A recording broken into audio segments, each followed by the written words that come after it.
Buonasera a tutti, grazie per aver scelto anche stasera Profumo di Carta. Siamo qui oggi con Sergio Frigo per conoscere un libro sugli scrittori veneti. Ci accompagna nel conoscere questo libro, quest'opera, la professoressa Tiziana Agostini. Io mi limito come sindaco di Isola Vicentina a fare un collegamento un po' forse particolare. Qui alle mie spalle c'è una riproduzione della stele di Isola Vicentina che è notoriamente, ma non mi stancherò mai di ripeterlo, è la prima traccia della storia dell'umanità in cui si trova la parola Veneto.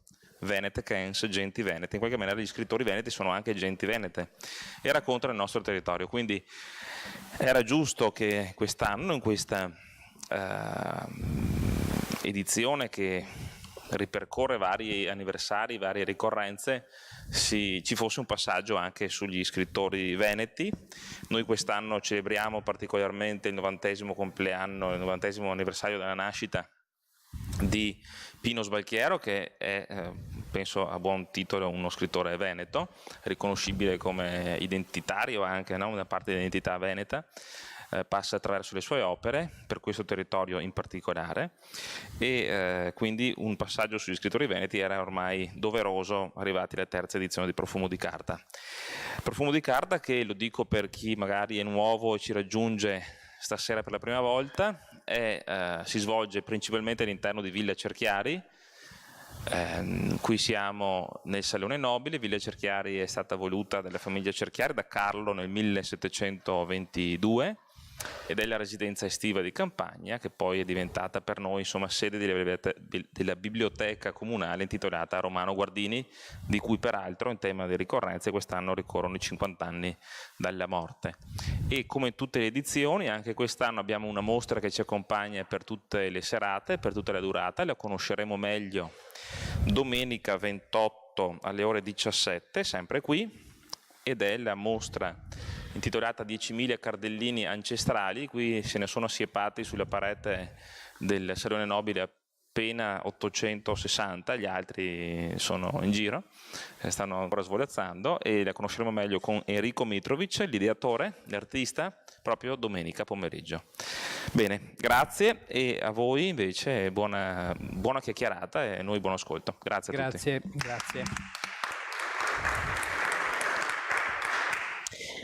Buonasera, bentrovati, lieta di essere qui con voi per parlare del libro di Sergio Frigo e della nostra terra. Isola Vicentina può essere considerata un prototipo di quanto poi troverete in queste pagine che proveremo a presentare. Allora, metto in fila un po' di questioni. Partiamo dalla copertina, i luoghi degli scrittori veneti. Non vi fate trarre in inganno dalla semplicità del titolo e anche dalla dimensione accattivante di questo volumetto, perché in realtà si tratta di una vera e propria miniera di cose che proveremo a spiegare. È un progetto assolutamente originale che mancava, quindi adesso proviamo a dire le cose. Innanzitutto l'autore, Sergio Frigo, lungamente figura di riferimento per il Veneto della cultura nelle pagine del Gazzettino. In questa veste egli ha lavorato per raccontare il nostro territorio e allo stesso tempo ha utilizzato questa veste, la sua passione, la sua curiosità, la sua intelligenza per lumeggiare fatti, luoghi, personaggi, concorrendo anche a costruire una narrazione sul nostro Veneto. Voi sapete che i veneti sono una grande realtà, ma non sempre sono abbastanza raccontati. Per esempio, nelle antologie canoniche scolastiche è difficile trovare gli autori veneti proprio perché per loro natura e potremmo dire per loro grandezza, parliamo degli scrittori in particolare, non sono abituati a vivere nel sistema letterario, non sono abituati a seguire il canone, non sono abituati a seguire le mode, perché trascendo le mode, anticipandole o raccordando direttamente il futuro con il passato. Questa è una premessa di metodo, per cui anche questo luogo così gravido di cultura, così pieno di interesse, riesce a immaginare una rassegna che ci consente di raccontare le cose importanti della cultura, che non sono quelle a portata di mano, non sono quelle che passano in televisione, ma sono quelle che ci servono invece per nutrirci, per arricchirci, per imparare. Allora, Sergio Frigo, in questa sua veste, in questa sua curiosità, ha ideato un progetto originale che ha poi in questa prima fase assunto la forma del libro, cioè provare a mettere insieme coloro che hanno costruito tanti monumenti nel Veneto. Pensate al buon vecchio poeta Orazio, che rivendicava il fatto di aver costruito per Roma un monumento più duraturo del bronzo con la sua poesia. Ecco, questi nostri autori veneti hanno costruito una serie di monumenti più duraturi del bronzo, perché attraverso le loro narrazioni ci consentono di ritrovare luoghi, situazioni, personaggi che oggi non esistono più, o se esistono ancora, grazie al loro racconto possiamo vederli in una luce totalmente differente, perché vediamo con gli occhi di chi ha visto e ha pensato, e quindi noi ricreiamo il nostro sguardo attraverso le narrazioni. Ma entriamo dunque nel libro. Allora, Sergio Frigo ha scelto 27 autori, diciamo, dell'Unità d'Italia, della contemporaneità. Il più lontano è Ippolito Nievo, per arrivare poi agli autori che ancora stanno producendo a tamburo battente. Eccoli qua. Eccoli qua. 27 autori, costruendo una vera e propria antologia letteraria dell'Unità d'Italia e degli autori che per lui sono più importanti o che meglio di altri sanno rappresentare questo nostro territorio. Questi 27 autori poi sono stati trasformati in un racconto sintetico, quindi sono 27 parti, in cui poche annotazioni biobibliografiche ci raccontano la figura, ma soprattutto riescono a fare quelle sintesi che, come sapete, come i trailer del film, valorizzano al meglio l'autore stesso. Cioè noi abbiamo la sintesi, il succo, il senso di ciascuno di questi scrittori, e poi, poiché questi scrittori hanno abitato questi luoghi, hanno visto questi luoghi, sono vissuti, sono cresciuti in questi luoghi, andando a cercare nelle pagine delle loro narrazioni, ha selezionato una serie di luoghi attraverso i quali noi possiamo trovare la memoria dello scrittore, e allo stesso tempo, attraverso la memoria dello scrittore, possiamo andare a vedere quei luoghi. Quindi questo libretto si presenta come un titolo, come dicevo, semplice: i luoghi degli scrittori veneti. Poi si sarebbe indotti al pensare semplicemente un elenco di luoghi, no? In realtà è un'operazione molto complessa, che si svolge su più piani e che può essere anche utilizzata secondo i propri gusti. Quindi io ho i 27 autori e attraverso questi capitoli posso conoscere chi sono, cosa hanno fatto, dove hanno vissuto, e leggere alcune pagine significative della loro opera. Ma allo stesso tempo questi autori sono organizzati dal punto di vista geografico, per cui sono collocati dentro alla provincia nella quale sono nati, e di questa provincia ecco qua, vengono mostrate le parti, e poi vedete che lo scrittore, che magari è di Venezia, però ha descritto luoghi dell'anima, i suoi luoghi dell'anima, che potevano tranquillamente trovarsi a Belluno, come a Verona, come a Rovigo. Quindi un'operazione a più piani che ci consente di conoscere gli scrittori e conoscere i luoghi, per un vero e proprio guida letteraria di un territorio che si mostra in tutta la sua ricchezza, e soprattutto si mostra non nei luoghi più appariscenti. Io vengo da Venezia, e Venezia ha Piazza San Marco, il ponte di Rialto, no? Magari la piccola isola, Fusina, il Forte Marghera, così come nei territori del Vicentino, poi ce lo spiegherà bene Sergio, vengono messe in primo piano queste realtà che sono di una preziosità assoluta, ma non così celebrate come meriterebbero. Quindi il lavoro fatto da Sergio Frigo poi prevede anche uno sviluppo multimediale, per cui non solo voi potete andare a vedere questi luoghi, ma potete attraverso le applicazioni, poi ci darai tutte le istruzioni. E quindi questo aureo libretto in realtà è una miniera, come dicevo prima, è un bel viaggio nel Veneto, è un modo per ritrovare anche autori amati ed è una maniera anche la domenica, se non si sa cosa fare, per prendere e andare a visitare luoghi inesplorati, con delle vere e proprie sfide intellettuali, perché Sergio, da persona di grande intelligenza, ha voluto anche come dire, farsi aiutare, cioè avrebbe potuto fare il libro tranquillamente da solo, l'avrebbe fatto un ottimo lavoro, però generosamente ha coinvolto altre persone in questo progetto. Io sono una delle 5 persone coinvolte. A me ha affidato però un compito un po' da kamikaze, perché voi siete vicentini, ma forse conoscete un luogo famoso per l'outlet che si chiama Noventa di Piave. Di Noventa di Piave c'è una descrizione bellissima di Goffredo Parise, tra l'altro è uno dei luoghi dell'anima di Goffredo Parise, ma poi magari ce lo dirà Sergio. Ecco, a Noventa di Piave c'era il fronte, da una parte Fossalta, dall'altra Noventa, in mezzo scorreva il Piave, quindi non è più rimasta una casa in piedi in quella Noventa. Come si fa a dire a delle persone che devono andare a Noventa di Piave, non per fare acquisti all'outlet, ma perché sono luoghi pieni di fascino? Non a caso ho scelto te per questa sfida. È perché in realtà a Noventa è il nome di un grande poeta, ma lo diremo più avanti, e quindi se noi vogliamo anche riattivare la nostra capacità immaginifica con la voce dei poeti e degli scrittori, possiamo con un grande gioco della mente, senza aver bisogno della tecnologia, ricreare un mondo, e questo è anche il grande fascino degli scrittori.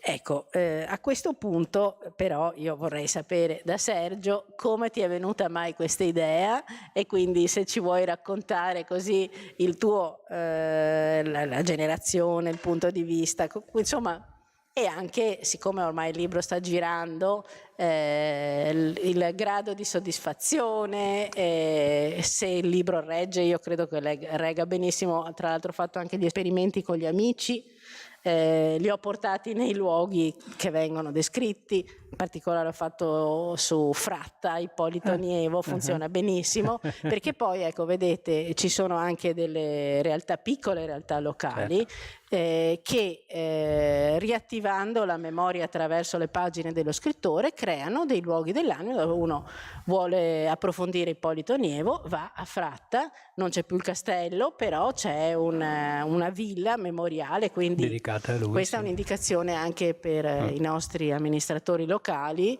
che possono davvero attraverso la memoria degli scrittori immaginare che il loro posto sia molto più affascinante di quanto non sia di per sé evidente. Comunque, Sergio, prego. Beh, a questo proposito, intanto grazie della vostra presenza, grazie dell'invito. Con Tiziana è forse la terza volta che ne parliamo pubblicamente di questo libro. Scopro sempre cose nuove su di me, per cui grazie sia sul mio lavoro, che è stato in realtà, continua a essere in qualche modo un lavoro di divulgatore di questi temi, per far conoscere personaggi in particolare. Ecco, c'è di bello che metà di questi li ho conosciuti, di questi protagonisti li ho conosciuti di persona grazie al mio lavoro, quindi ho avuto anche in alcuni casi da loro stessi le indicazioni su quelli che erano i loro luoghi del cuore, oppure mi sono avvicinato ad alcuni di loro attraverso le persone che meglio li hanno conosciuti. Alcuni sono anche per Solanaro, per esempio, è qui perché mi ha aiutato su Fernando Bandini, che pure conoscevo, ma che come poeta non ho la statura del critico, non sono uno storico della letteratura, sono un giornalista, un cronista culturale, diciamo, e questo è quello che ho fatto, per cui sono andato poi, oltre a conoscere, leggere, eccetera, sono andato sui posti dove queste persone sono state, e in qualche caso ho fatto veramente delle scoperte per conto loro. Per esempio il povero Alberto Ongaro, quando gli ho mandato via mail le fotografie di un posto che aveva conosciuto nell'infanzia, insomma è stato commosso perché il posto di Pedavena, la villa di Pedavena, dove aveva ambientato la versione spagnola, ma insomma vabbè. Per dire poi anche che in questi posti in effetti sarà è anche grazie a quello che ho fatto, che sto facendo. Ci sono posti in cui arriva della gente e mi hanno telefonato da Susin di Sospirolo, per esempio, che hanno avuto una piccola comitiva di trevigiani che sono andati a cercare i posti che sono descritti nel libro. Di Susin di Sospirolo magari vi farò vedere dopo, forse non mi ricordo se l'ho messo nelle fotografie, perché è un posto emblematico, un posto che ha una grande memoria, è una piccola cortina fino agli anni 50 dove sono andati aristocratici, scrittori, musicisti, Luigi Nono piuttosto che Wolf Ferrari, insomma, e Antonio Aslandino Buzzate, e poi adesso sono tutti dimenticati di questo posto, ville bellissime in decadenza, un albergo molto bello, molto lussuoso, di cui è rimasto solo un rudere, e insomma c'è gente che c'è andata negli ultimi mesi, e quindi dico peccato che nel frattempo hanno chiuso l'ultimo bar, e quindi vanno, si portano, se vogliono, si portano da mangiare da casa, ma vabbè, per dire, insomma, sì, effettivamente a Palazzo Ducale la gente ci va senza che glielo dica nessuno, magari a Susin di Sospirolo oppure a Fratto oppure in miliardi di 70 altri posti che cito qui magari non ci si va. Ecco, mi domandavi come nasce l'idea. Allora, dal punto di vista, come dire, del contenutistico, è appunto rilevare che il Veneto, nonostante sia una regione piena di ricchezze ambientali, naturalistiche, piena di arte, piena di scrittori, piena di artisti, di pittori, non si sa raccontare, e quindi l'idea è stata di attribuire a questi personaggi il ruolo di testimonial, di raccontatori di questa regione. Una regione che appunto, pur senza farne l'elegia, perché molti di loro sono estremamente critici amano la terra, ma sono critici rispetto al modo con cui la civiltà veneta viene praticate, messe in atto nella loro stessa epoca. Questo vale per l'Ottocento come oggi, sia chiaro. Appunto, è l'idea di valorizzare questa ricchezza. Io lo chiamo distretti letterari e PIL culturale. Il prodotto interno lordo culturale del Veneto è pari, se non superiore, a quello quello economico e quello industriale, no? Distretti industriali, distretti letterari veri e propri, che poi vi farò vedere alcuni che li ho individuati perché saltano all'occhio. Ecco, quindi dare questo tipo di racconto. Dopodiché, perché andare sui luoghi? Perché io ho sempre avuto la passione, nascerei in realtà come geografo, anche se poi in realtà ho fatto l'abilitazione e l'insegnante di geografia per pochissimo tempo, perché poi mi piaceva di più il giornalismo, però la passione della geografia e anche la passione delle case degli scrittori. Io quando vado in vacanza spesso vado a cercare case degli scrittori, perché si vedono i luoghi attraverso le loro opere, oppure si capiscono meglio le loro opere attraverso i luoghi in cui hanno operato. Poesie di Zanzotto che sono difficili, viste nel territorio che le hanno ispirate, si capiscono meglio, insomma, soprattutto poi se lo si fa assieme a una persona che l'ha conosciuta, come vi farò vedere poi Luciano Cecchinelli. Ecco, allora, questo per quanto riguarda il contenuto. Per quanto riguarda il come, devo confessare che non lo so perché mi è venuto in mente. Diciamo che io ho avuto un precedente con un lavoro dedicato a Mario Rigoni Stern. Io sono un compaesano di Mario Rigoni Stern, ho fatto prima in quel caso un'applicazione gratuita, che se la volete potete scaricarvela sul telefonino, perché si chiama I luoghi di Mario Rigoni Stern ed è gratis per i telefonini. Dopodiché è stato richiesto dal pubblico di fare un libro, abbiamo fatto anche un libretto. Diciamo che ho avuto un'illuminazione quando, alla bella età di credo 55-57 anni, ho scoperto le applicazioni e ho detto bellissimo, questa è una roba bellissima in cui si può portare dentro la cultura in un posto dove non c'è, perché le applicazioni, i telefonini sono i luoghi dei giochi, delle attività di servizio, no? Degli SMS eccetera, ma portare cultura lì dentro è un po', sì, non sono molti quelli che lo fanno, no? E quindi a partire da questa illuminazione poi ho detto, siccome Rigoni Stern diceva mi piacerebbe che un domani qualcuno leggendo i miei libri andasse nei luoghi dove ho avuto determinate emozioni che poi ho trasferito nella mia opera, e io questo ho cercato di fare, oltretutto portando questa cultura da modesto divulgatore in mano a dentro prodotti, oggetti che sono poi soprattutto utilizzati dai giovani, quindi era questo anche il secondo criterio che mi ha guidato.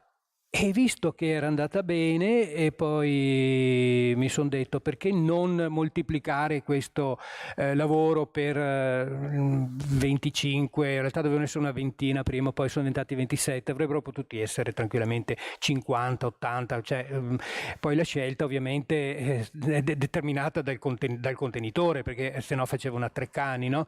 L'applicazione stessa che faremo è un contenitore non infinito, per cui alla fine si è dovuto scegliere e selezionarne alcuni.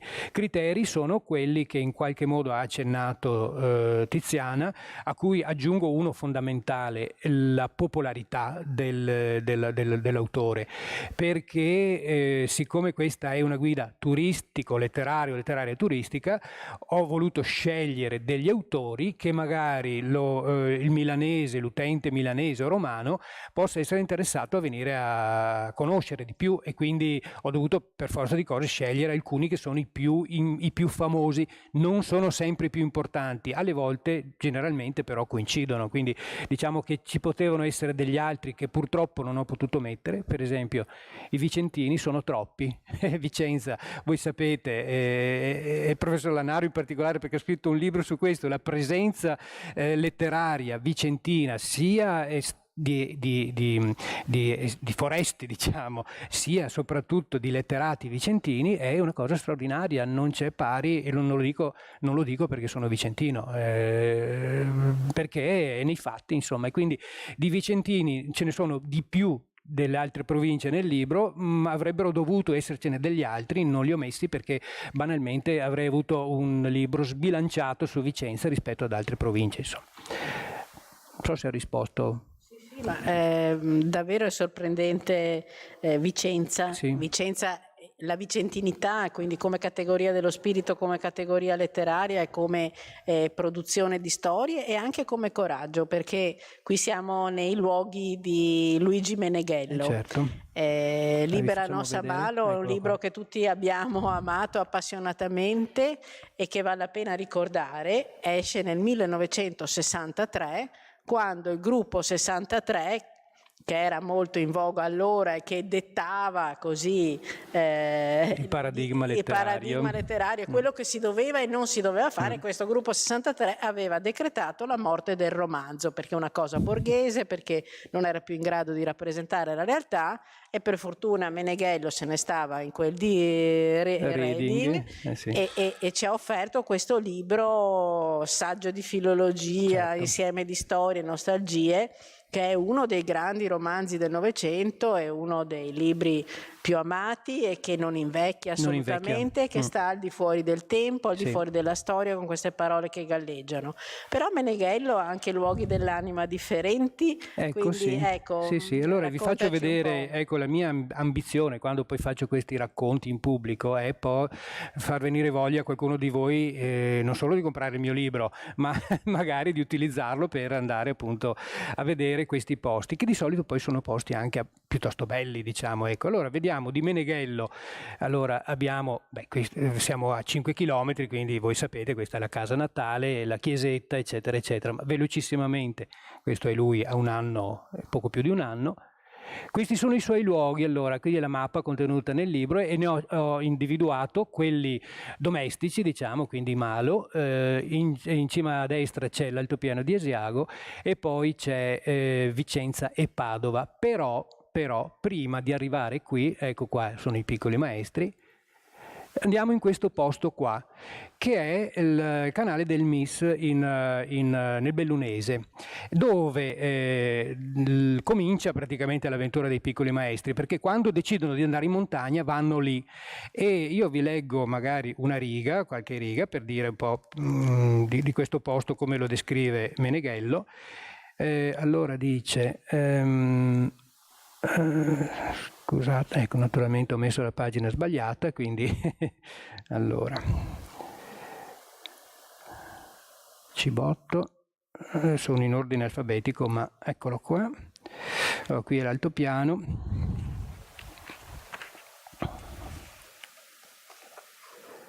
Niente, va bene, cominciamo bene, non trovo la citazione. E allora tenetevi per buona la descrizione che ve ne faccio col corredo dell'immagine. E ecco, appunto, vi dicevo, qui c'è questo lago artificiale, ma con questa valle che si addentra profondissimamente. Lui da lì fa la prima esperienza di partigiano in maniera molto avventurosa, anche con contrasti con i gruppi locali, contrasti, come dire, di fondo ideologici fra i giovani intellettuali che erano loro i piccoli maestri e invece i montanari del posto. Poi da lì se ne vanno perché gli arrivano le armi e vogliono avvicinarsi a casa, e allora decidono di andare sull'altopiano. Ecco, qui, visto che siamo a Belluno, vi faccio vedere gli altri scrittori citati, perché allora abbiamo Goffredo Parise che scrive di Cortina a Belluno, diciamo i luoghi bellunesi. Abbiamo Dino Buzzati che parla della sua casa natale, dello Schiare, del Valmorel, Giovanna Zangrandi e Tina Merlin, che sono due donne, due scrittrici molto attive soprattutto sul versante della resistenza, come, visto che parliamo di piccoli maestri, ma poi Tina Merlin è quella del Vaillant. Alberto Ongaro e Antonia Aslan, che sono invece due scrittori di fuori, perché Ongaro è veneziano, però scrive di Pedavena, e Antonia Aslan che scrive di questo Susin di Sospirolo di cui vi dicevo prima, dove si sono incontrati lei, metaforicamente parlando, Ongaro e Buzzati, oltre a molti altri autori, scrittori e letterati e artisti di cui vi dicevo.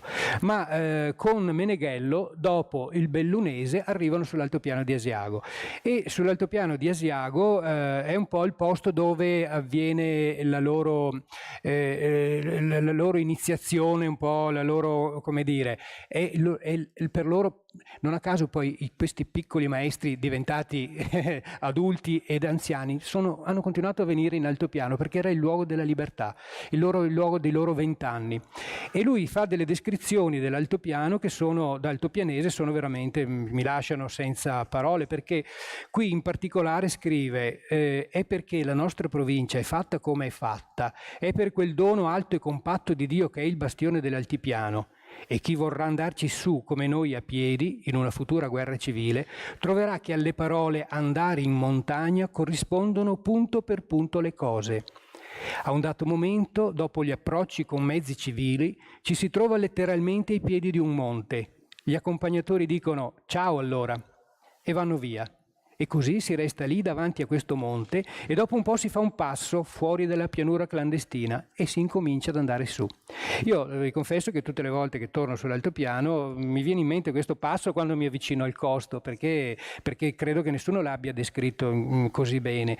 E loro, vi dicevo prima, scrive ancora a proposito della loro esperienza: lassù per la prima volta in vita nostra ci siamo sentiti veramente liberi e quel paesaggio si è associato per sempre con la nostra idea della libertà.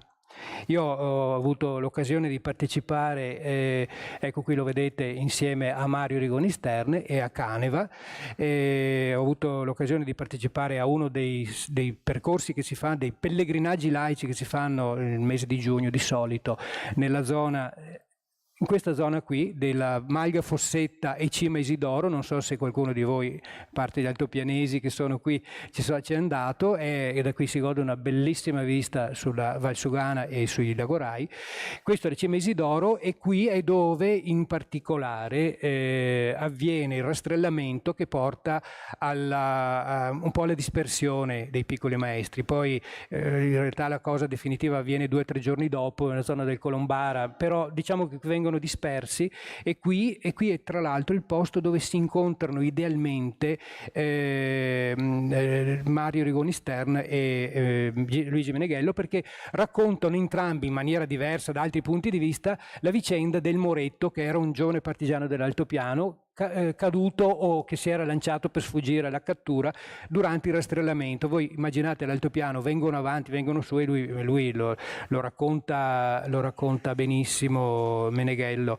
Dice in un attimo eravamo sullo Sperone, in quella parte del buio dove c'è invisibile la piana di Marcesina. Guardavamo la fila lunga di lucette appaiate che venivano avanti pian piano. Questo è il rastrellamento del giugno del 44. Ci mettemmo istintivamente a contarle. Quando ne ebbi contate 30 paia, smisi di contare. Pensavo a una processione di scarafaggi in fila per 2, ciascuno col suo candelino infilzato sulla schiena. Ecco, vengono su, vengono avanti, loro, i partigiani, devono arretrare, solo che poi a un certo punto, a forza di arretrare, trovano lo strapiombo, e quindi alcuni si salvano. Ovviamente la maggior parte si salvano attraverso i sentieri così, però alcuni muoiono o si buttano. E qualche anno dopo Mario Rigoni Stern, che era reduce della campagna di Russia, aveva fatto il corso di rocciatori in Val d'Aosta e venne coinvolto nelle squadre che andavano a recuperare la salma, e in particolare venne recuperata la salma del Moretto, e lui ha dedicato un bellissimo racconto che si intitola Un ragazzo delle nostre contrade, proprio al recupero della salma, e lo finisce dicendo che ebbe un funerale che nemmeno un re avrà mai, questo ragazzo, il ragazzo delle nostre contrade. Ecco, procedendo, ecco, questo qui è il famoso questo percorso che si fa tutti i mesi di giugno. Adesso c'è anche un sentiero dedicato ai piccoli maestri lassù. E qui invece siamo dalle vostre parti, perché dopo essere stati dispersi tornano nelle zone vicino a casa, e quindi qui vediamo proprio la chiesa di Torreselle. Erano i luoghi qui, appunto, inutile che ve lo racconti a voi questa cosa. Andiamo avanti, perché dopo Torreselle, dove passano per il lago di Fimon e arrivano a Padova. Lui, Meneghello, era già stato a Padova qualche anno prima per l'università, torna a Padova e lì partecipa all'ultima fase della Resistenza. E ci sono belle descrizioni, c'è per esempio questa descrizione del Liviano, delle atrio del Liviano, dove racconta di questa emozionante scultura ipermoderna di Arturo Martini, gli avventurosi affreschi di Massimo Campigli con quei ritratti stilizzati dei nostri professori e di noi stessi. Qui però è nella materia di reading, non è nei piccoli maestri. Per dire che appunto anche Meneghello, al di fuori di Malo e di Isola, anche può essere utilizzato come utile Bedecker per andare a vedere con un altro sguardo, con lo sguardo suo del tempo, queste immagini. Questa è familiare a tutti gli studenti di lettere, in particolare, sì. E poi c'è bello perché lui racconta l'ultima, proprio, che dice che è stato lui assieme alla compagna Simonetta ad andare incontro agli alleati quando arrivavano a Padova dal sud, del Bassanello, e c'è bellissimo il dialogo. Non siete mica tedeschi, dissi. Not really, disse l'ufficiale. Benvenuti, disse, la città è già nostra. E chi sareste voi altri, disse l'ufficiale ad un certo punto. Io risposi senza pensare, fucking bandits. E poi è bello perché c'è una frase molto significativa, secondo me, qualche riga dopo, qualche paragrafo dopo. Ecco dunque come finisce una guerra: prima parte un esercito, poi ne arriva un altro, ma questa non è veramente la fine, la guerra finisce negli animi della gente. Quindi Ecco, e poi vabbè, visto che siamo a Padova, vi faccio questi a Padova, qui abbiamo Camon, Antonio Aslan, Carlotto, abbiamo Diego Valeri, Fogazzaro, che arriva a Padova, anzi parte da Padova, il percorso che individuo io, da Praglia per la precisione. Diego Valeri, perché Diego Valeri era a Padova esattamente nel periodo in cui c'era Meneghello, cioè la Resistenza. Lui è stato nascosto a Padova perché aveva avuto la cattiva idea di accettare la direzione del Gazzettino dopo l'8 settembre, e poi arriva, ovviamente, una breve parentesi, arriva la Repubblica di Salò e lui viene condannato a 30 anni di carcere e si nasconde a Padova dove scrive e sta ecco. Però Diego Valeri mi piace, lui era di Piove di Sacco, la città materna, la città natale era Piove di Sacco, poi Padova è un po' la città materna, poi c'è Venezia che è la sua città dell'anima, diciamo. Però lui amava molto i Colli Euganei, che è un posto, vi ho detto prima, dei distretti letterari, no? I posti dove si coagula più scrittura. L'altopiano è sicuramente uno, abbiamo citato due soltanto, ma c'erano tutti gli scrittori della guerra, Musil, Weber, Lussu, Gadda, poi ne ha scritto Parisi nei sillabari, andava a sciare, Comisso ne ha scritto, vabbè, insomma, e tanti scrittori. I Colli Euganei sono un altro distretto letterario importante, perché al di là di Foscolo, Byron, Shelley, poi ci sono tutti i nostri che hanno amato molto i Colli. Parliamo, e allora Diego Valeri in particolare era uno di questi, e vi faccio vedere. Eccolo qua, Diego Valeri, e questa è Piove di Sacco, vabbè, qui è il posto, uno dei suoi posti del cuore, questa chiesetta dove c'è un Bellini che lui identificava con la bellezza femminile. Qui è Padova, perché stava nei pressi di Ponte Molino a Padova. E questa è la casa di Venezia, invece. Di Venezia non vi dico altro, perché appunto Venezia è super inflazionata, ma questa è la sua casa dove abitava Venezia. Eccola qua, a Venezia vedete tutta una serie di personaggi, di posti che... ecco qua, questo posto è Arquà Petrarca invece. Questa è una cosa simpatica che mi è venuto in mente di fare. Ho coinvolto nel lavoro un gruppo cioè la comunità veneta degli Instagrammers, cioè i ragazzi soprattutto, ma non solo naturalmente, che fanno fotografie che poi postano sul social. E ogni mese gli ho dato una citazione, una contestualizzazione del personaggio, poi una citazione di alcune poesie, alcune brani, eccetera, e loro andavano a fotografare sul posto. Qui sono andati, abbiamo scelto questa perché poi una che veniva scelta da una giuria nostra, diciamo, veniva scelta una fotografia che è finita nel libro, e questo illustra, diciamo, questa citazione di Diego Valeri. A quest'ora, in questa luce inquieta, contrastata dalle grandi nuvole grigi argento che solcano senza posa il cielo alto, i miei colli devono toccare un supremo momento di grazia. E poi, vabbè, in un altro brano, un opuscolo, invece scrive di: cari selvaggi colli, io volevo parlare di voi leggermente in modi scherzosi, e mi accorgo invece di aver lasciato libero sfogo a quella commozione che da voi sempre mi viene, anche solo a pensarvi. Io so perché questo mi avviene perché in qualche vostra chiusa valletta è sepolta la mia adolescenza, con tutti i suoi sogni. Sono sepolti, amen, mio Dio, i miei occhi e il mio cuore di una volta. Ecco, per dire, appunto, questo sono i Colli letti, interpretati da Diego Valeri, ma qui abbiamo, questa invece è la notificazione di presenza nei Colli Euganei di Andrea Zanzotto. Loro hanno messo in alcuni di questi posti delle targhe che riportano poesie o brani, ce ne sono, mi pare, 13 o 14, e questa è una cosa, va letta, va vista, anche perché è un sonetto perfetto, pur con il linguaggio moderno e molto sofisticato che aveva Andrea Zanzotto. Se la fede, la calma d'uno sguardo, come un nimbo se spazi di serene ore domando, mentre qui mi attardo sul crinale che i passi miei sostiene, eccetera, eccetera. In sostanza è un ragionamento che fa Zanzotto sulla adesione del paesaggio al suo stato interiore, ed è molto, molto intensa, molto articolata e anche molto, come dire, complessa, ma anche molto, cioè, è fedelissima ai canoni della poesia classica petrarchesca, per dire, insomma, ecco, quindi.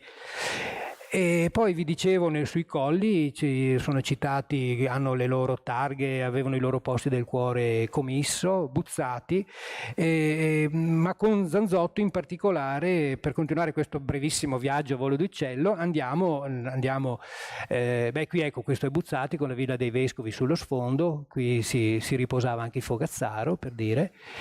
E con Zanzotto, Comisso e Buzzati andiamo in un altro distretto letterario, no?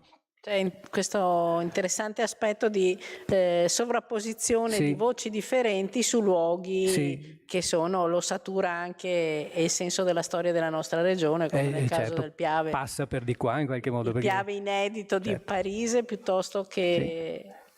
Hemingway, poi Buzzati che aveva la casa natale a 3 chilometri sul Greto, vicino al Greto, e ecco qui quindi noi abbiamo, adesso vi faccio vedere, ecco qui è un'altra foto degli Instagrammers fatta a partire da una citazione di Parise.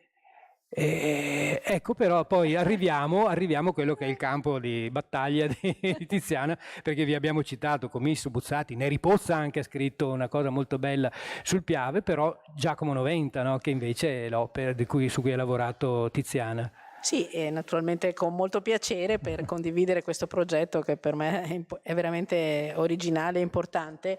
Noventa, dicevamo prima di Noventa. Giacomo Cazorzi nasce a Noventa di Piave, nella villa di famiglia, la famiglia di possidenti terrieri, per una serie di vicissitudini molto fortunate, consente a questo giovinetto di straordinaria intelligenza, acume, con forti propensioni di tipo filosofico, di studiare liberamente, attraversare l'Europa liberamente ed essere il primo che compone in una lingua diciamo materna o nativa che si inventa totalmente, quindi il suo è un veneziano che mette insieme elementi sia della campagna che con quelli della città storica, e però gli va riconosciuto il merito, primo di tutti, parliamo ancora degli anni 30, all'altezza degli anni 36-38, di declamare agli amici poesie definite e poi fissate a memoria. Solo con l'insistenza degli amici negli ultimi anni della sua vita, quindi arriviamo agli anni 60, poi fisserà sulla carta le sue poesie. Irriducibile antifascista, spirito libero, cattolico perché avvertiva il bisogno di una fede profonda, di un'entità superiore, e però effettivamente il povero Giacomo Cazorzi, che assume il suo toponimo di nascita Noventa come il nome di elezione letteraria, ci riporta in una realtà, come vi dicevo prima, che dal punto di vista attuale non esiste più, se non per questo bellissimo squarcio sull'argine del fiume Piave, che ci riporta ai tempi della Serenissima, perché Noventa di Piave nel Medioevo era il luogo più importante della zona, del Basso Piave, dove il Piave comincia a diventare una serie di meandri per cui c'erano continue inondazioni, problemi di acqua, e a Noventa di Piave c'è il grande porto fluviale, c'era nel passato, dove i Burci sono arrivati fino all'inizio del Novecento, i Burci ricordati anche nelle poesie di Noventa, e questa porta scorrevole costruita nell'Ottocento impediva alla piena del Piave di inondare totalmente la città. Da questa porta noi possiamo prendere un affascinante itinerario in bicicletta o a piedi che ci riporta oggi sui luoghi anche della Prima Guerra Mondiale. Tra l'altro tra Noventa e Fossalta di Piave c'è ancora oggi un ponte a pedaggio, a pagamento. È questo all'epoca della guerra ed eccolo qui oggi. Eccolo qua, con la modesta cifra di 40 centesimi se siete in moto o 70 centesimi se siete in automobile, potete attraversare quest'ansa, è l'ansa dove è stato ferito Hemingway dove c'era il fronte di guerra, e quindi potete immaginare quello che era successo, o comunque al centro di questo ponte potete godere delle acque smeraldine del Piave, perché in questo punto sono bellissime. E poi potete proseguire a piedi, quindi Se noi non ci lasciamo prendere dai dati dell'evidenza, un paese totalmente distrutto, l'edificio, tant'è vero che negli anni 30 non volevano più ricostruirlo perché era talmente demolito che volevano deportare la popolazione. Per fortuna la popolazione ha resistito e quindi il paese è ripartito. Quindi ecco, questo è davvero un esempio di come con la memoria degli scrittori, il 90 voleva stare lì e voleva morire lì, voleva tornare come le anguille che tornano alle loro origini, così anche egli vuole tornare e comunque portarsi sempre 90 nel cuore, sapendo che la 90 che vedrà non sarà più quella della sua giovinezza, per cui c'è anche questo adesso c'è da sperare che venga ripristinata la possibilità di visitare la villa, perché è circondata da una foresta e non si riesce a vederla. È una villa bellissima in centro del paese, in via Guaiane, famoso anche per un ristorante della zona, quindi si spera anche, ecco, quello che potrebbe essere il grande stimolo che ci offre questo libro e che offre questo libro agli enti locali, riappropriarsi della memoria di questi scrittori, che è stata riattivata messa in primo piano dentro a questo libro, quindi le pagine che raccontano. E quindi per esempio adesso mi pare, eccola qui, vedete, per esempio questa visto che siamo sul Piave, qua, no? sempre sul Piave, un attimo più un po' più a nord c'è Salgareda di Piave, che è la casa di elezione di Goffredo Parise, e qui grazie agli attuali proprietari è diventato un piccolo centro di attrazione, perché fanno iniziative culturali molto belle, e io ho presentato il mio libro lì, ci sono state credo che fossero 70-80 persone, sì, una roba, e ne fanno praticamente durante tutta l'estate, ed è ancora, ci sono ancora i suoi libri, ci sono ancora le sue cose, insomma. La casa viene abitata peraltro dai proprietari, però la aprono su richiesta ai visitatori. Quindi. Qui Parise andava a cavallo, qui siamo in Golena, quindi l'acqua quando c'erano le piene arrivava fino al primo piano, e questa casa è stata vista da Parise quando era 90, quindi ha visto il Piave un po' più a nord e ha deciso che quello era il suo posto. E qui c'è stato per 12 anni scrivendo il secondo sillabario. Sono stati qui. Dopodiché con quando si è ammalato e non poteva più stare lì perché era troppo, è andato a Ponte di Piave, dove c'è la sua casa museo, che ha 500-600 visitatori al giorno, all'anno. All'estero ho visto la casa museo di Karen Blixen a Copenaghen quest'estate, a 35.000 visitatori all'anno, a pagamento. E comunque la casa museo di Parise è molto bella, perché ci sono i quadri di Giosetta Fioroni e anche i suoi primi quadri, perché lui aveva cominciato dipingendo a Parise, poi ha smesso perché aveva capito che forse non aveva un talento all'altezza di quello che era la sua ispirazione, talento pittorico, e per fortuna, perché poi ci ha lasciato i capolavori che sappiamo, insomma. C'è anche il cappotto di cammello, gli Schick Neissel. Gli sci, esatto. Questa macchina da scrivere, se non ricordo male, c'è questa macchina da scrivere anche lì a Ponte di Piave. Quindi. Questa invece, ecco, visto che parliamo di Parise, questa è la casa che lui si era costruito dietro Monteberico, sulla dorsale dei Berici, Viale 10 giugno. E qui mi è successo, per dire un po' anche la memoria come scompare, no? Qui sono andato a visitarla e l'ho fotografata io, ma avevo nella memoria una fotografia dell'epoca con Parise davanti a questa casa. Purtroppo quella vecchia foto non la trovo più, ma prima o poi ci rimetto le mani. E comunque vedo indiscutibilmente la casa è questa, con questo tetto a forma di onda, no? E suono alla porta per dire come scompare la memoria, no? Dei luoghi e delle persone che ci sono abitate, anche se sono persone importanti. Mi apre una signora e dico: ma questa è la casa di Parise, vero? Mi guarda e dice: no, questa è la casa di mio suocero. Quindi, per dire. E questa casa, anche questo è un luogo molto particolare, questo, dal punto di vista letterario. Anche questo è un luogo dove si è sovrapposta tanta scrittura, perché Parise di fatto qui ha abitato pochissimo. Lui l'ha voluta qui perché dopo il grande successo del Prete Bello, perché qui andava a spasso con il nonno quando era piccolo, no? Però nelle vicinanze era il posto dove ha abitato a lungo Piovene, e dove scriveva per esempio Lettera a una novizia. E questa qui è la strada, si chiama, appunto, vi dicevo, Viale 10 giugno, e poi è anche il posto al centro del primo romanzo importante, famoso di Vitaliano Trevisan, I 15.000 passi. La strada è la stessa. Lui mi ha detto, Vitaliano Trevisan, che non aveva letto Le Furie prima di scrivere il suo libro, però se voi, adesso vi leggo 2 brani, io mi fido, però... Io lo prendo in giro perché gli dico che è una bugia. Allora, è la stessa passeggiata delle Furie. È la stessa identica passeggiata delle Furie.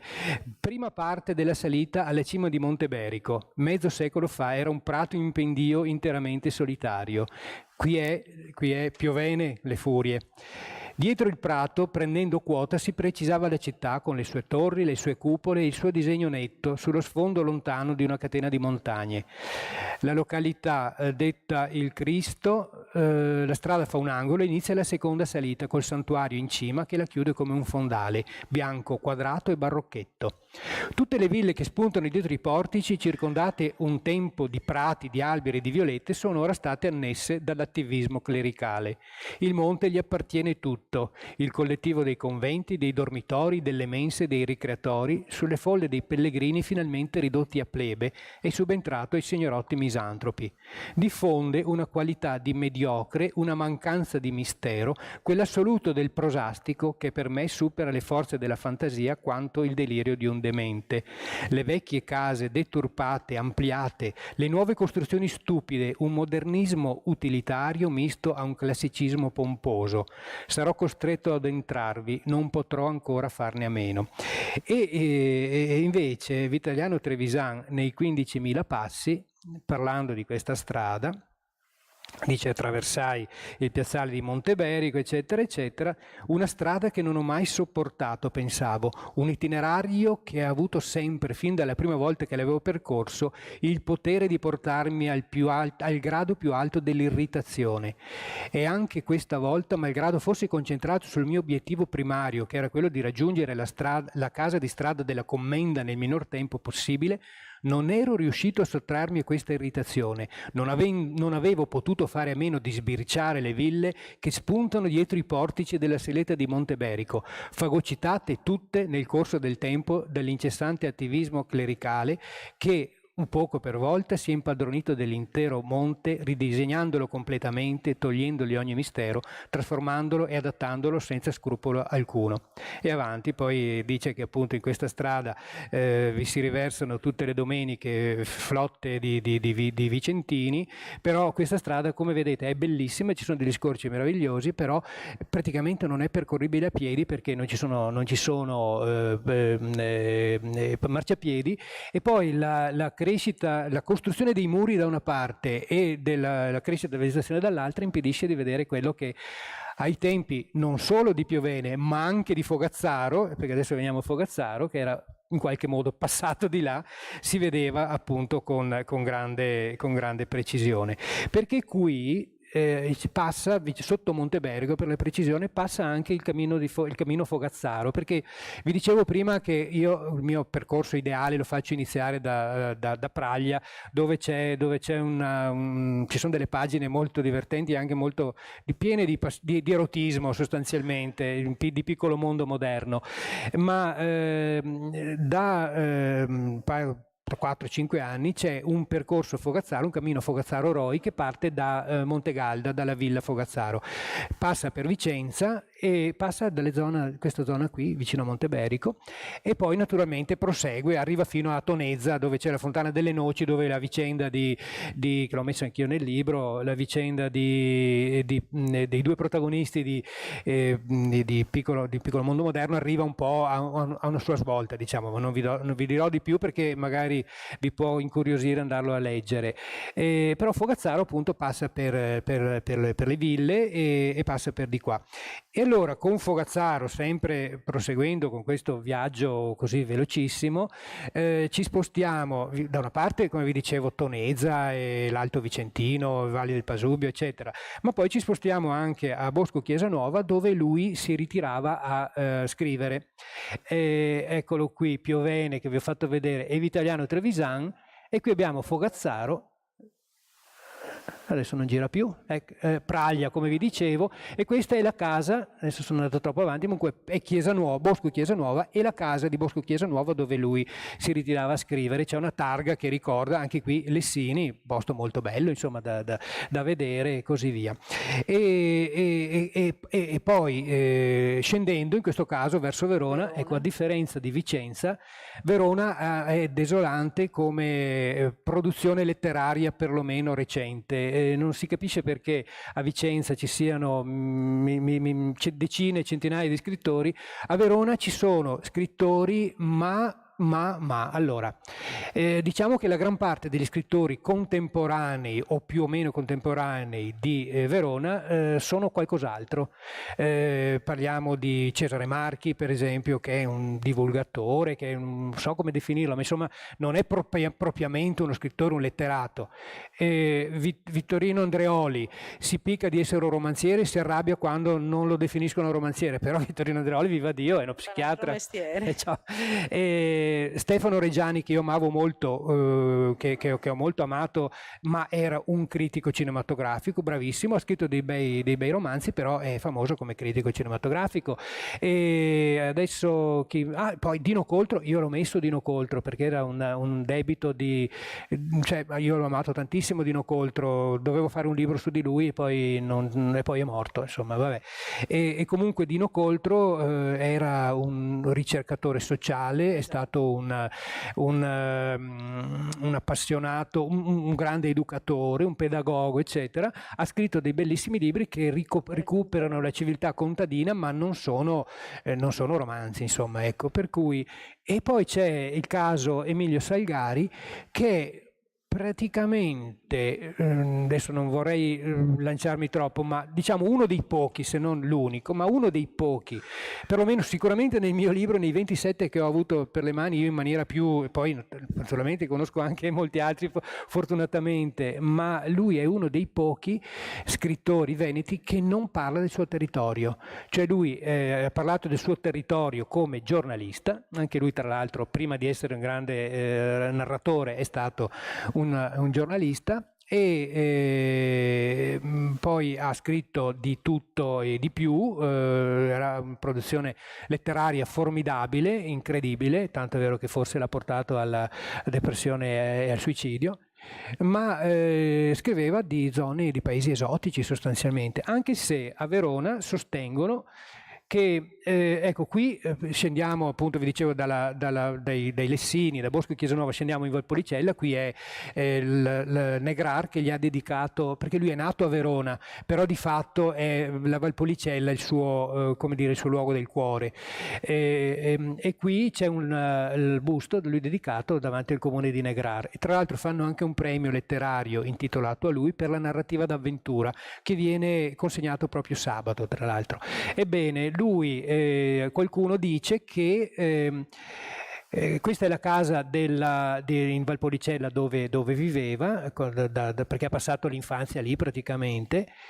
Ecco qui, qualcuno sostiene, qualche studioso, Silvino Gonzato per esempio, che lui aveva tratto ispirazione da questo angolo del fiume Adige, che è a sud di Verona, si chiama Boschetto, c'è un'isoletta, all'epoca naturalmente non si vedevano le case sullo sfondo, era molto più selvaggio, era molto più, e comunque secondo loro lui, che andava spesso in questo posto perché lui era un grande camminatore e un grande ciclista, come tanti dei nostri scrittori sono anche dei grandi camminatori, delle persone molto attive, molto Ippolito Nievo, Rigoni Stern naturalmente, Ippolito Nievo, ma tanti, vabbè. E lui avrebbe preso spunto da questo posto per descrivere le foci del Gange che c'è nei suoi romanzi dedicati ai pirati della Malesia. Adesso qui è un posto molto ameno, molto bello, ci ho trovato, ci abita lì, adesso non so perché sono andato 2 anni fa, non so se c'è ancora, c'era un signore di 75 anni che vive lì dentro come un eremita, ha una capanna senza acqua corrente, senza luce, e vive lì da solo, si è ritirato lì in maniera totalmente abusiva, però nessuno si sogna di andare via perché è circondato da una quindicina di gatti a cui dà da mangiare e vive lì questa persona, però è un posto frequentato dove la gente va a correre, va in bicicletta, va a cavallo anche. Senti, tornando verso le lagune, verso Sì. l'Adriatico, accanto a Emilio Salgari, che è una scelta diciamo molto personale ma molto opportuna, c'è anche una scelta che proviene da un altro ambito, che è quello del teatro e della comicità. Sì, ma prima c'è un punto di passaggio, no? Sì, Che è Chioggia. questo, che è Chioggia, esatto. Perché allora Poi vi magari dicevo. lasciamo un po' di spazio se c'è qualche domanda. Ma io posso finire anche rapidamente, vi faccio solo vedere perché questa cosa di Chioggia mi sembra. Sì, no, certo. Allora, vi dicevo che lui non ha scritto del Veneto se non questo romanzo che è I naviganti della Meloria, che tra l'altro è scritto con uno pseudonimo che lui usava molto. E questo è è ambientato alle foci del Brenta, anche qui completamente diverso perché è ambientato a metà dell'Ottocento e ovviamente la bonifica ha cambiato completamente, però lui qui immagina che dei pescatori trovino un forziere con dentro una cartina e questa cartina, questa mappa, porta a un tunnel che passa sotto la pianura padana e sbuca nel Golfo della Meloria, cioè vicino alla Spezia. Ecco, Chioggia appunto altro luogo letterario significativo perché in questa casa di Rosalba Carrera ha vissuto Carlo Goldoni, che poi da questa esperienza come coadiutore giudiziario in quel di Chioggia ha tratto poi lo spunto per le baruffe chiosotte, e questo è anche il luogo del cuore di questo scrittore a cui faceva riferimento Tiziana, che prima di essere scrittore è un comico, cioè Natalino Balasso, che qui ha ambientato alcune, lui ha vissuto qui e ha ambientato alcuni una sua opera in particolare. L'anno prossimo si sta a casa, mi pare di ricordare, che è appunto un libro, un piccolo giallo ambientato proprio, che parte proprio da Chioggia, e lui l'ha voluto mettere perché c'è questa casa arancione, questa o un'altra casa arancione del canale della Vena, che potrebbe essere il punto, il luogo che lo ha ispirato. E da Chioggia scendiamo con Natalino Balasso in Polesine, il ponte di barche di Santa Giulia, dove è ambientato invece addio, adesso è ambientato, ve lo dico subito perché c'è qui naturalmente. Chioggia, vi avevo detto, l'anno prossimo si sta a casa, e qui invece c'è il livello di guardia, che è un altro giallo molto divertente, molto godibile, dove c'è la descrizione dell'amante padano che è la fine del mondo, e però questo è anche un posto molto amato da quello che è il vero cantore del Delta, quello che l'ha inventato come categoria letteraria, filosofica, antropologica, e parlo naturalmente di Gian Antonio Cibotto, che è scomparso l'anno scorso, e con Cibotto ci fermiamo a Rovigo, dove questo piccolo particolare, una statua di Garibaldi nell'omonima piazza, un monumento equestre, uno dei più belli dedicati all'eroe dei due mondi, che però finì invece che essere a Roma o a Milano, come era stato concepito qua all'inizio, finisce in una piazza di un modesto paese come appunto all'epoca era Rovigo, perché Ercole Ferrari, che è il suo autore, che era un repubblicano convinto, ebbe la bella idea di mettere nella staffa rovesciata l'effigie dei Savoia, quindi c'è la corona rovesciata sotto il piede dell'eroe dei due mondi. Naturalmente quando se ne accorsero decisero che non era il caso di dargli troppo rilievo i Savoia e lo costrinsero qui, e lui qua fa una bella descrizione di questa piazza. Nella coda del parroco dice: nelle notti estive dalle mie parti le strade diventano canali e rigano d'argento la malinconia della pianura. Le piazze invece si trasformano in stagni dove ciascuno, dopo cena, sa che vi incontra le solite facce, i soliti discorsi e la solita noia. I più si riducono a fare gomitolo nelle poltroncine allineate confusamente davanti al caffè Garibaldi, chiacchierando per ore interminabili di sport e di donne, soprattutto di donne. Nessuno infatti può superarli nell'abilità di spogliarle nude con la fantasia, di palparne idealmente pregi fisici e difetti, di immaginarle nelle pose più morbose fino a possederle in un crescendo di eccitazione e bramosia. Basta che un tocco risuoni sul marciapiede, un tacco, che una veste frusci leggera, che una figura si annunci flessuosa in lontananza perché le parole cadono subito di bocca e gli occhi di tutti cominciano a roteare, mentre il cameriere, dimentico delle ordinazioni, spunta fuori con la testa a rinforzare i commenti. Il colmo è che uno può partire, restarsene via anni e poi tornare ripigliando il discorso tranquillamente come se l'avesse interrotto la sera prima. E questa è la sera e la coda del parroco, un libro per cui uno dei primi, ecco qua la piazza, per cui Cibotto, figlio di un notabile democristiano, ebbe notevoli problemi all'epoca. Ecco qua, e quindi siamo arrivati, per quello che mi riguarda, alla fine di questo brevissimo viaggio, per cui adesso se ci sono richieste, osservazioni, volentieri.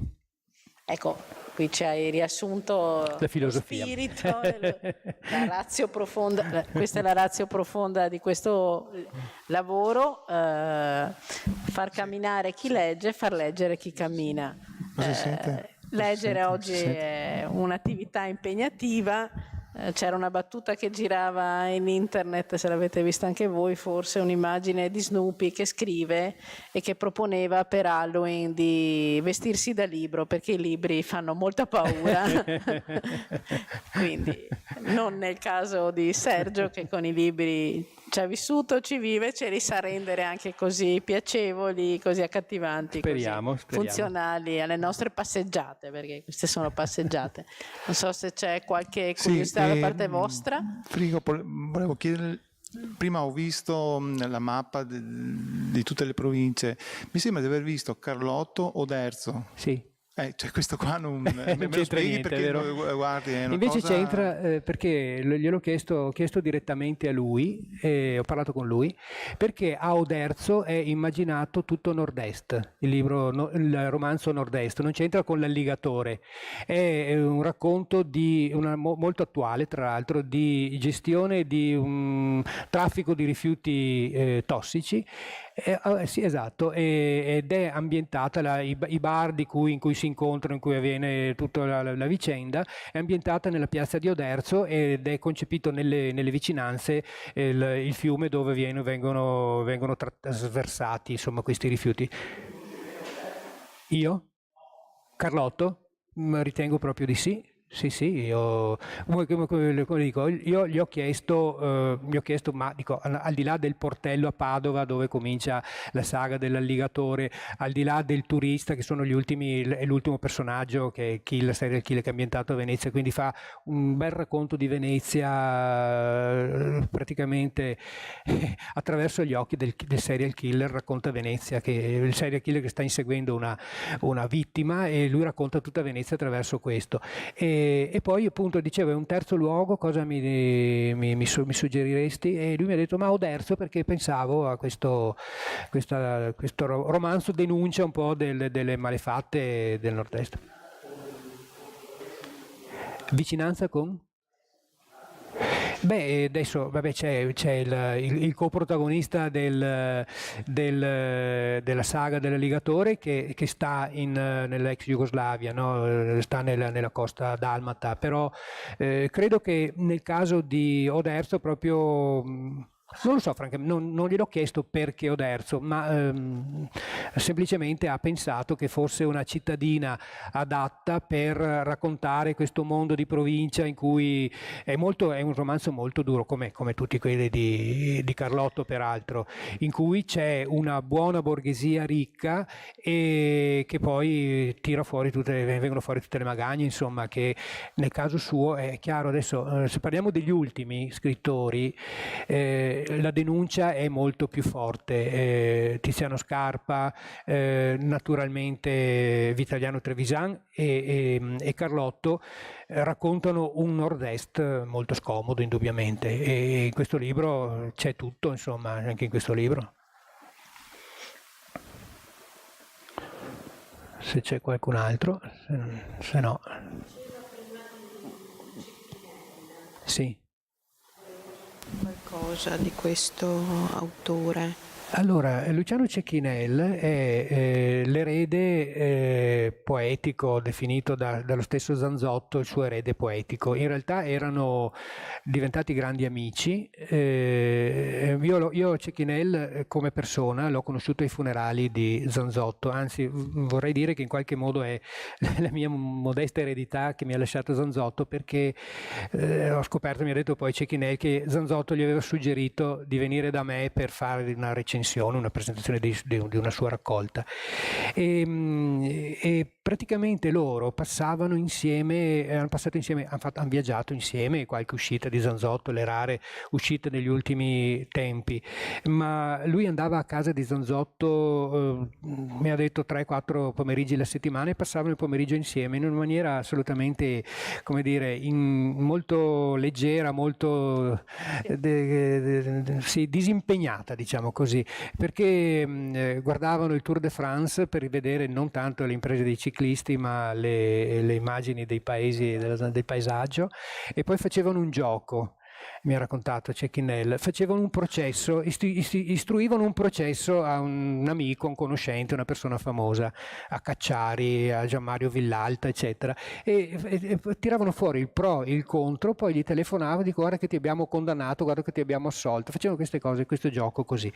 E Cecchinel è soprattutto poeta dialettale, diciamo che è il passo successivo alla rovina del paesaggio che viene raccontata da Zanzotto, partendo però da un paesaggio ancora abbastanza integro. Ecco, nel caso di Cecchinel, nelle sue poesie c'è un po' lo sfarinamento, un paesaggio che è probabilmente irrimediabilmente perduto. Ecco, questo c'è un po' nella sua opera poetica.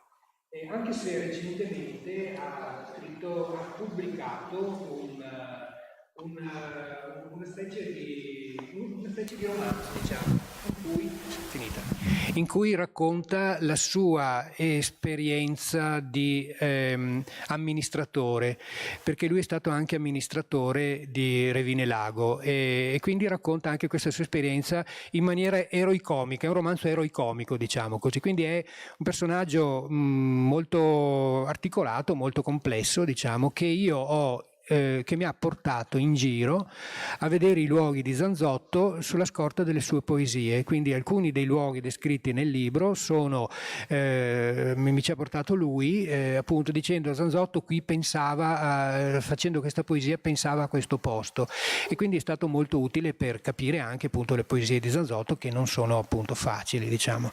Qui hai messo una foto fantastica che ci sì. mostra questi due spiriti così antimoderni, al di fuori di ogni canone, conformazione, da Revine Lago, che se Zanzotto appunto è il poeta di Pieve di Soligo, Cecchinel di Revine Lago. E sono fotografati sul lago di Revine ghiacciato, quindi sono in mezzo al lago, a 2-3 metri. È fantastica questa foto. A questo proposito volevo dire, sì, molto anche lo spirito, foto che chiude il libro, e di Cecchinel gli ho fatto un'intervista che ho pubblicato, perché dicevamo che questo libro ha anche, come dire, degli addentellati di carattere digitale, social, come vogliamo dire. C'è una pagina che si chiama I luoghi degli scrittori veneti, che racconta un po' le iniziative che facciamo per promuovere il libro. Anche ci sono alcune pagine che possono essere lette così su Facebook, e poi c'è un canale YouTube dove ho fatto alcune interviste ad alcuni dei protagonisti o ad alcuni degli amici che li hanno conosciuti. Per esempio, visto che c'è il professor Lanaro con cui abbiamo parlato di Fernando Bandini, e con Cecchinel abbiamo parlato di Zanzotto, e lui su questa pagina, che ho pubblicato proprio nei giorni scorsi l'intervista perché era l'anniversario della morte di Zanzotto, e allora ho pubblicato questa intervista che fa Cecchinel a proposito del lavoro di Zanzotto, insomma.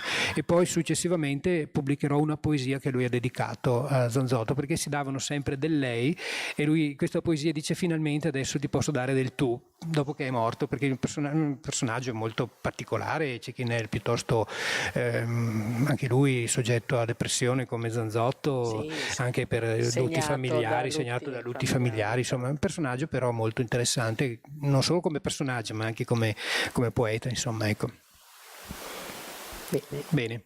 E comunque, come ebbe a dire Commisso, il Veneto è un paese felice, quindi oltre alle tristezze c'è anche la bellezza del paesaggio e c'è la bellezza della memoria. Ma io del triste, del depresso Zanzotto racconto sempre un episodio che fa molto sorridere in realtà, perché nel 2003 ha ricevuto il premio Masi assieme a Mario Rigoni Sterna. Io ero presente perché lo seguivo per il Gazzettino e sono su nella chiesetta, la Pieve di San Giorgio, siamo in Valpolicello, posto bellissimo. E voi sapete cosa danno il premio Masi ai vincitori? No, danno 50 bottiglie di Amarone. Ecco, allora Andrea Zanzotto va fuori sul palco per ringraziare come tutti gli altri e lui, invece di dire le cose normali, ha pensato bene di dire, dice: ma mi regalate l'Amarone, però mi sarei anche astemio. Dopodiché, parlando con Cecchinello, ho scoperto che non era affatto vero, cioè era uno scherzo, ma voi immaginate il gelo che è sceso fra gli organizzatori quando lui ha detto questa cosa, no? Quindi... Bene. Ecco.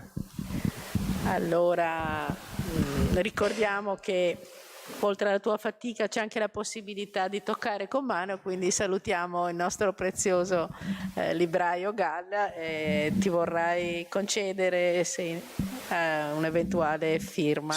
Una eventuale firma. Una eventuale firma, va bene. Comunque, Grazie è comunque. stato un piacere, buona serata, grazie a voi.